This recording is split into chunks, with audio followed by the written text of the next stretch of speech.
Welcome back to the InfoWars Nightly News. Thanks to Paul Joseph Watson for doing the news portion.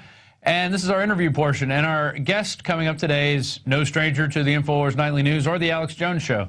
In fact, on Monday, he was on Alex's show talking about the Cyprus haircut, which he's going to have lots of stuff to say about that, I'm sure. And you can find a whole host of information at the Trends Journal. And it's trendsjournal.com. And I turn now to writer and head CEO and basically a jack of all trades, Gerald Celente. How's it going today, sir? Hello. Thanks for having me. Oh, always a pleasure to have you on here. So I told you a couple days ago I wanted to get you on to talk about Cyprus and the fallout. Should they quit the euro? And, you know, what should they do in this situation? They're basically taking a 40% haircut right now.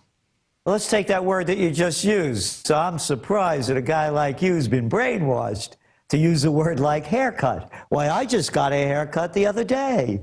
It's not a haircut, man. They stole their money. That's white shoe boy language. And that's what's going on over here. They're stealing money out of the accounts, just kind of like what they did to me with MF Global. So it's an MF all over the world. Everybody gets effed one way or another when you deal with the banks. So here's the story. Should Cyprus stay in the Eurozone after what happened? Because if they leave, that could be really detrimental to it, because we have weakness in Greece, weakness in Italy, weakness in Spain, weakness in Ireland, weakness in Portugal, and weakness in France. Germany's probably the only one really holding up to any great extent. So, you know, I'm of Italian descent. Each nationality has certain characteristics that identify it. So I would say, if the Greek Cypriots are really into S&M, they should stick it out in the Eurozone, because they're going to keep getting it stuck to them. How could anybody with any dignity and respect allow themselves to be taken over as they have by the bankers? And I want to make something really clear for all those people out there that say things like, hey, listen, if the economy's collapsing and things are going to hell, what good is gold and silver going to do for me? Well, check this one out. Suppose you were a Greek Cypriot, and suppose you were there right now, and you can't get much money out of the bank. But you have gold and silver.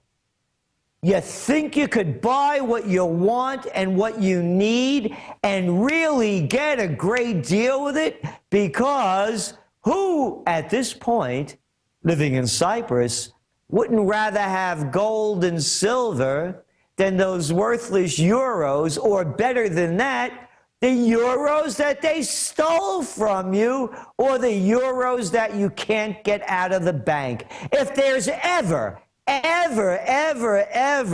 a time for people to see the value of gold and silver before their eyes, it could not be clearer than now. And if you can't see it and you don't understand it, let's start talking about gay marriage and gun control. Maybe you'd like to hear more about that. There you go, the football issues. And I use the term haircut because they are using it, and it is brainwashing. It totally, you know, they sit there and make it seem like it's no big deal. It's just going to be, it's just a little trim off the top, a little bit off the sides. Oh, but it's actually 40% of their savings accounts. And their checking accounts, and now they're not letting the Cypriots get out more than 300 euros a day. They're going to keep them from withdrawing that. So your position on gold is exactly right. If you were holding your own gold and silver, not in a safety deposit box, but somewhere where it's actually safe from the prying hands of bankers, you know, you would have money to go out there and buy the food you need, the gas you need, because they're literally on an island there in Cyprus. But anywhere, this happens anywhere. And well, let's suppose you have you're selling gas or groceries, and some cat comes into you with silver and gold. You think you're going to sell it to him? And you think you're going to give him or her a great price? Because you're hungry for dough too, and you know this is the real deal. Yeah. And so for those people out there, by the way, that listen to America's public enemy #1, Osama bin Bernanke, who says that gold isn't money, Oh, the same Ben Bernanke, by the way, that the Fed Minutes show didn't see the panic of aid coming even when we were in it, along with the other Fed dumbbells who didn't see it. When he says gold isn't money, tell that to the Iranians who have been frozen out of the banking system by the U.S. and NATO and the Arab Little League allies, and they're selling oil to China. And guess what China is giving them in return for the oil? Gold. Millions of dollars worth. Gold is money. It's only not money if you're a Bernanke moron. It's only not money if you can get away with saying that and the prostitutes allow you to, because after all, they're prostitutes. It's money. And there is no greater example that exists today than the incident that's happening in Cyprus. And Cyprus is the canary in the mine. That's right. What's going on with the Cyprus banks, the money is supposed to be guaranteed by the ECB and the European Monetary Union. It's not. Oh, yes, it is under 100,000 euros, but they also wanted to give a little trimming to those folks as well, to the tune of 6.5%. And that 40% that you mentioned, actually, with one of the biggest of the banks also closing down in Cyprus, those people with over 100,000, they may lose everything. Oh, everything. Yeah. Just like you lost from MF Global. They just took everything. It just disappeared in thin air, never to be seen again. Yes, and if I may, I know this might not be politically correct, and it may upset some people, but this is Easter time. So just think about this. I know where you're going. The only time that the Prince of Peace becomes violent is when he chases the money changers out of the temple. Yeah. It's as old as history. I was actually telling my son that story, Gerald. I was telling my son that story about Jesus Christ taking a whip and beating the bankers. I said that's the only time he ever raised a hand against anyone, unless it was to heal them, was to chase the bankers out. So continue, keep going. Now here's 1,800 years later. James Madison, President of the United States and a founding father of the nation. Quote, history records that the money changers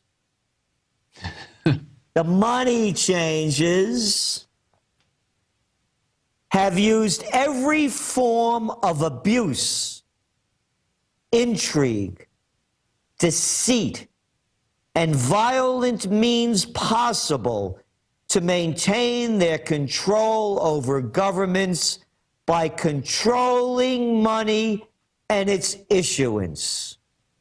And now, 300 years later, 200 years later, nothing has changed. They're still the money changers.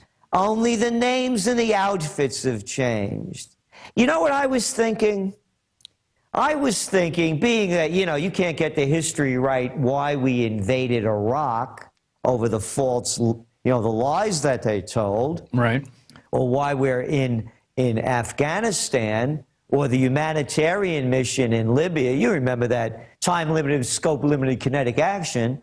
Maybe the story of Christ isn't just right. I mean, after all, it's 2013 years ago. Maybe they messed it up a little bit. Maybe it was the money changes that killed Jesus. That's my take, because he was the one that exposed them for what they were doing to the people. When you think about it, the Prince of Peace becomes violent because of the abuses that Madison talks about 1,800 years later. So just to put it into context, the bankers are destroying the planet in every way possible. They've destroyed our country. They're destroying Europe, and they're destroying the lives of everybody that gets in their way. So just a note to see what it was, how it's been, and what it's become, nothing has changed. Yeah, I totally agree. And I actually said the same thing to my son after that. I said soon after that they put him on the cross because he was asking why he got put on the cross. And I said, well, I'll tell you what I think. Right before he died, he chased the money changers out of the temple. He whipped them. Yeah. And you know, these guys have money. So they got together and essentially lynched him. You know, this was a public lynching for somebody that they didn't like talking. They didn't like him spreading this type of gospel around against the bankers and money changers. Yeah, so here we are in a holiday, you know, that's holy for the Jewish people and the Christians. You know, you better put your heads together on this one and get it straight. Yeah. You know, it's atrocities. You know, they celebrate the Passover for what happened to them. And we celebrate, you know, there's crucifixion of Christ, nothing to celebrate. But, you know, in the sense that this is really serious. Again, the only time that he becomes violent is to drive the people out of the temple because the money changers are destroying the people, and it hasn't changed. Look at the poor Greek Cypriots. Look at the lines of the elderly out there trying to get what they can. Now, put this into context, if you will. We're only talking about a country of 1 million. And, you know, you're talking about the hollow point bullets and what Homeland Security has been doing, and you guys right on top of that. Suppose 300 million people can't get their money out of the banks. Suppose there's a bank holiday and you can't get your dough out. Do you want to see chaos like we've never seen before? It's going to be coming to a city and a town near you if the trends are allowed to continue the way they're going. And this is something that I don't think a lot of people are interested in talking about. You know, the mainstream media doesn't want to talk about this. They're trying to make it seem like Cyprus is its little island and it's self-contained and this won't spread. This isn't going to come to us. We're riding high on the stock market, Gerald. Why are you preaching such doom and gloom? Yep, that's right. Oh, yeah, we're riding high in the stock market. Right, the S&P still can't break its level of where it was in 2007, and they're all rejoicing about the rally in the stock market, which, accounting for inflation, the market should be 1,000 points higher than it is now. And again, just a little gold story. What was gold when the stock market hit its height in around 2007? It was like $200 and something dollars? 700 and something, yeah. Okay. What's it worth now? Well, about 1,600, yeah. Hey, isn't that a little better than the market's doing? Oh, and you remember that wonderful NASDAQ. Yeah, the dot-com boom back there in 2000. What was it at, about 5,000 when it crashed? And what is it now 13 years later? Oh, gee, it's only in the 3,000s. Yeah. Oh, it's doing dandy. Yeah, what they do is they move the bar backwards, and then when you get almost to where you were 10 years later, they go, look how great we're doing. And then they move the bar back, and then they're going to do the same thing again. People don't realize there's another bubble. We got another bubble coming. Let's go back to Cyprus, and then you've got this small economy. How is this going to affect us in the United States? Is this a litmus test for, hey, the technocrats can just go in and take 40% here? Are they going to start doing it to the other countries? What do you think is going to happen? I think what you just said. They just prove that they're going to take it from anyone. Because of the way the banking system is, we have FDIC, don't forget. What do they have, like $16 trillion worth of deposits in there? A number like that, in the tens of trillions, maybe about 10 trillion. And how much money do they have in to back it? Try 33 billion. That's right, call up the FDIC, they'll tell you. And then you know what they'll tell you? Yeah, but we could draw another 100 billion from it, from the feds. They got no money to back it. Here's what I believe they're going to do. They did it before, and they could do it again. When they call a bank holiday, and again, this is a litmus test. They're seeing what they could get away with. They're saying that when you put your money in the bank, it's really not your money. These are private banks. You're making an investment in that bank. Oh. Yes. Yeah, you're a lender. You're taking a risk. It's not what you learn in high school that you need to get a savings account and save your money in the bank because that's the safe way to do it. That was before the criminal gang of the Clintons, Slick Willie and his boys, deregulated the banking industry by killing the Glass-Steagall Act. Right. So in those days, yes, that's what made sense because They had controls. You know, there was no such thing as Bank of America. They were out in California. Small bank. There was no Wells Fargo. They were out there. They didn't allow, up until very recently, interstate banking. You had all banks you couldn't do banking outside of the state limits because they tried to control it because they learned what happened during the 1930s and plus other controls. So here's what they'll do, I believe. You go back to the National Emergency Banking Act of 1933, when FDR made people bring in their gold and sell it to the feds. That's right, and if you didn't do it, it was against the law. You get 10 years in jail, and if they found you with gold, you'll penalize 3 times the amount of what they found. So they made people sell it back to the Fed at $20.65 an ounce. After they got it all in, or thought they did, they repegged the price of gold, because back then the dollar was pegged to gold. That's what the runs on the banks were, because you could take that dollar and turn it in for gold. People were turning it in for gold, and they didn't have the gold. So they called a bank holiday. After they got all the gold in, they repegged the price of gold from $20.65 an ounce to $35 an ounce. You just took a 70%, I know you'll like this word, haircut. Ah. Yeah. Yeah. Yeah. So they devalued the dollar. And that's what I believe they're going to do again. It's going to be a devaluation. And that's how they're going to try to get us out of this whole debt crisis, because as every intelligent human being knows, there's absolutely no way the United States is going to pay off that $16.5 trillion in debt that we have, plus the, the hundreds of trillions of unfunded things that we have to pay for in pensions and benefits, et cetera. So there's no way they're going to be able to get us out of this. And again, if there is a bank holiday, there's no way the FDIC can back and control the loss of your money when they only have $33 billion in the bank to cover $10 trillion worth of deposits. Yeah, that doesn't add up even if you're into fuzzy math. Yeah, right.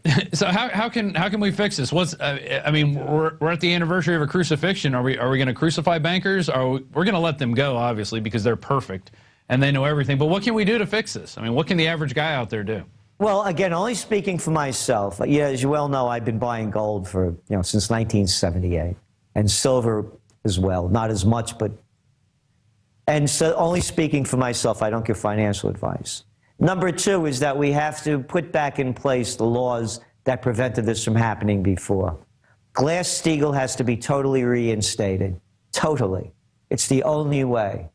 And along with that, all of the trade agreements that were broken, that were put in place so we would have jobs here that paid living wages. I mean, what kind of country are we when we can't make our own shirts and shoes, when we don't make our computers? It was more than just offshoring our jobs to foreign countries. They offshored our brains. Do you think the Chinese would be able to pull off what they have if the political criminals, the mafia, didn't sell everything that we had to them? Exactly. They sold our labor, they sold our minds, they sold our hearts and intelligence for fractions of pennies on the dollar. And to add to that, Paul Craig Roberts recently wrote an article about how the innovation goes with production. So our futures are gone too. How they say, oh, well, we're going to innovate here and then put it into China and have them produce the goods. No, the innovation's going to China. So that's the future that they said we're going to have. And then everything else is getting replaced by robots. They said we're going to have robot journalists. We're going to have robot service people now.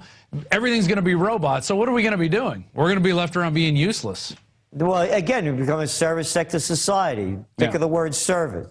Service, servitude, servant, serf, capisce? And boy, do I respect Dr. Paul Craig Roberts. As you know, he's one of the contributors to the Trends Journal. Right. So a lot of what I also say, I pick up from him as well. He talks about, are they rigging gold prices?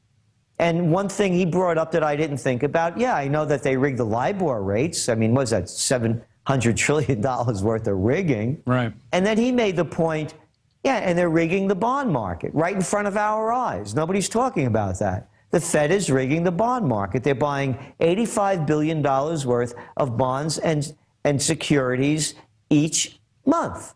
They're rigging the markets. And that money's So the coming whole out of thing thin is air. rigged. That money comes out of thin air, too. Yeah. It's a total scam. And yet we keep believing that these people can somehow get us out of the crisis that they got us into in the first place.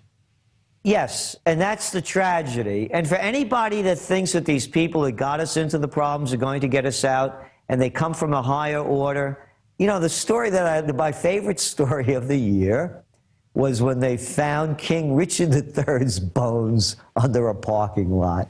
You know, get over the ego trip, man. Exactly. You know, you're just dust and bones. Dust in the wind. Yeah. And so stop looking up to these clowns and start rising up and finding the greatness within yourself, everyone, so that we could change this future, because it can be changed. If we keep following the sociopaths and psychopaths, well, you know that path. It's the path of ruin. Hey, let's start another war. Korea looks really great. Lost the first Korean War. Why not lose the second one? But this time, let's turn a lot of people into glass in the meantime. Yeah, I'm actually scared. On the Drudge Report this morning, he's targeting Austin, Texas. Oh, yeah. You know, well, I mean, no, Alex is there, you know. Well, I think he's probably heard a few things Alex said about him, Kim Jong-un, and he's taken personal offense, and all weapons, open fire, you know. I mean, yeah, I mean, this is nonsense. I mean, really. I mean, what is North Korea? They have a couple of bombs. They'll turn to nothing. They got some bicycles. They got some bicycles. Yeah. They still have rickshaws, I'm sure. Yeah. And so, you know, I mean, and in the United States, I love it. They send, you know, B-2 squadrons, you know, bat-like planes over the peninsula and into the area around. Oh, yeah. Oh, they're going to bomb North Korea with nuclear weapons. That's great. And you know what's so great about these new nuclear weapons? All of the fallout stays exactly where you bombed them. So it won't go into Japan. It won't go into China. It won't go into South Korea. It won't go into the water. But hey, who cares about the water in the air anyway? We have Fukushima. Exactly. So Fukushima one way, you Fukushima another way. Yeah, I mean, you said it, Gerald. This is it. It is just utter insanity, and it keeps growing on these levels that, you know, it used to be it took 10 years to get where we've gone in 3 months. Now it's just it's hyper accelerating. The insanity, and I think they're doing it. It's like they have to keep throwing gasoline on the fire, but then all of a sudden they run out of fuel. So what else is there? Well, we start throwing humans into the fire. I mean, that's where it's going. It's sociopaths and psychopaths. For anybody with a half a brain, and the other half of the brain hasn't been killed by, you know, prescription psychotropic drugs, it's a mafia. That's all it is. Yeah. It's the money changers and military industrial complex mafia. Again, from Jesus Christ to James Madison about the money changers, and Dwight D. Eisenhower warned us of the military-industrial complex. Five-star general, supreme commander of the Allied forces, two-term Republican president, no wars under his rule. He stopped the Korean War, and he tells people the military-industrial complex is robbing the genius of the scientists, the sweat of the laborers, and the future of the children. So if you don't believe him, you know, knock yourself out. You don't want to believe Christ or Madison, that's okay. But the money changers and the mafia, the money changers and the military-industrial complex are the mafia. All the politicians are the wise guys, the front men. They make everything look legit, you know? Yeah, exactly. And then you have the goon squads, which are the soldiers, to keep everybody in order. Yeah, they're there to serve and protect the wise guys and the dons, the capo di capos. That's all it is. It's the mafia. This isn't a democracy. It's just on a larger scale than just, you know, in one city or in one, you know, area of states. This is an entire country, and it's growing throughout the world. All these things are interconnected. Gerald, anything else you want to cover while we got a couple more minutes left with you? I think that's about it, but also that, again, that the message of Cyprus is one that tells a lot of tales. And the tale is, you know, heads I win, tails you lose if you have paper and I have gold or silver. And that it should be the message for everyone. This is why you buy gold and silver. You don't buy it to speculate. You have it there because of its intrinsic value that has existed since the time of not the written word, but the drawn word on caves. So the story, again, of Cyprus has to be the most important, along with the other part of the story. If you don't have your money, you don't own it. As you mentioned, I lost my money with MF Global. It was in a segregated account. You lose your money from FDIC or possibly FDIC, or if you're in the Eurozone. So why would anybody in France, in Italy, in Greece or in Spain or in Ireland or Germany keep their money in the banks when they know that they broke the law that they wrote and can now confiscate your money? Yeah, and to this date, nothing's happened to Corzine. Oh, he's better than the rest of us. Yeah. You know the word. It's justice. Just us. That's right. Not them. No, it's incredible. It's incredible. And you know what else is incredible? That they've put the money changers on these pedestals. That we have to bail them out every time that they make bad bets. They're too big to fail, Gerald. These guys are too, you know, if they fail, then the whole system that they talk about fails. That's right. Didn't Eric Holder say that, our Attorney General? Yeah. Words to those effect, or is it Eric Himmler Holder? I keep getting them mixed up. They sound so much alike. We call him Eric Gun Running Holder. Ah, yes, yeah. That's one of his monikers as well. Well, tell people how they can get the Trends Journal and what's coming up in the new issue. Well, the new issue is really one that everyone, I believe, is going to need to read if they want to help change the future as well as prepare for it. And the Trends Journal, by the way, we make available to everyone. We have a discount request page there. Just fill it out, simple information, because we want to help people prepare for what's going to happen. And most importantly, for people to see the opportunities that are ahead so that they don't have to go down with the ship and take the path to prosperity. And it's all there in the Trends Journal. I could say with every ounce of truth within myself, you will not find a publication like it in the world. It's history before it happens. If you want to see history before it happens, you want the Trends Journal. And you've been predicting, making trend predictions, doing this. I mean, you didn't just start this last year in your mom's basement. You've been doing this for a while. Yeah, over 30 years, yeah. Exactly. And, you know, I read it. I get it. When you guys send it out, we're on your mailing list. And let me tell you, I learn a lot from it. It's just... And it's great, you know, you have Paul Craig Roberts, you have other great writers on there that it's not just you, it's you're getting the cream of the crop who the mainstream media don't want to touch, essentially, because these people are pulling the curtain back going, look, this is what's behind the curtain. Look at it. You know, and the mainstream media doesn't want to do that. Yes, no, of course, they're the prostitutes. And by the way, you said one thing I disagree with Dr. Paul Craig Roberts is that he said the reporters are going to be like robots. They are already. There you go. You're right. Yeah, they get the talking points, they regurgitate them. We covered that story yesterday, and I was reading it. I'm like, well, we already have this. I mean, what's the difference? Except they have to, I guess they have to pay the people. They don't have to pay the robots. That's the only difference at this point. Well, let's talk more about gay marriage and gun control. Yeah, you know, here, catch this football. I'm throwing it at you right now. Here it is. Right, hey. Yeah. All right, hey, Gerald, thanks a lot. Trendsjournal.com, trendsjournal.com, right? Yep, and Bona Pasqua. Happy Easter. All right, same to you. Bye-bye. Always illuminating the trends forecaster himself, Gerald Celente. And that wraps it up for our show tonight. I'd like to thank Paul Joseph Watson for doing the news. But before we go, the new InfoWars magazine came in today. Welcome to Planet Hoax.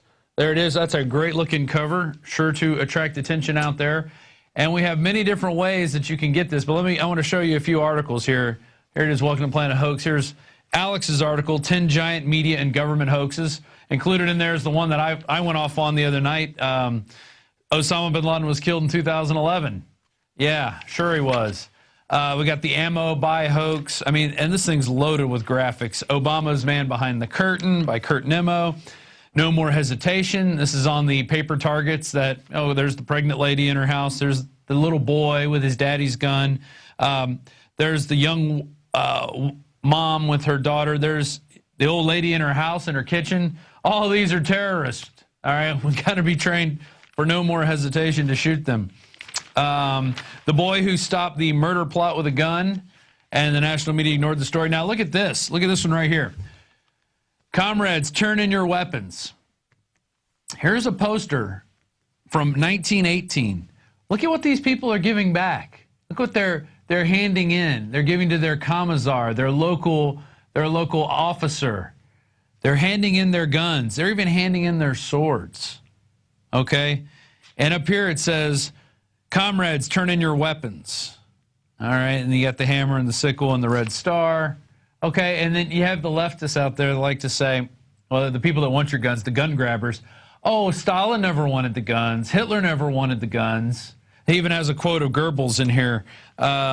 This just shows what you can expect from Jews if they lay their hands on weapons. There it is right there, and that's from Goebbels in his own writings. This is after the Warsaw Ghetto Uprising. There you go. Let's continue on here.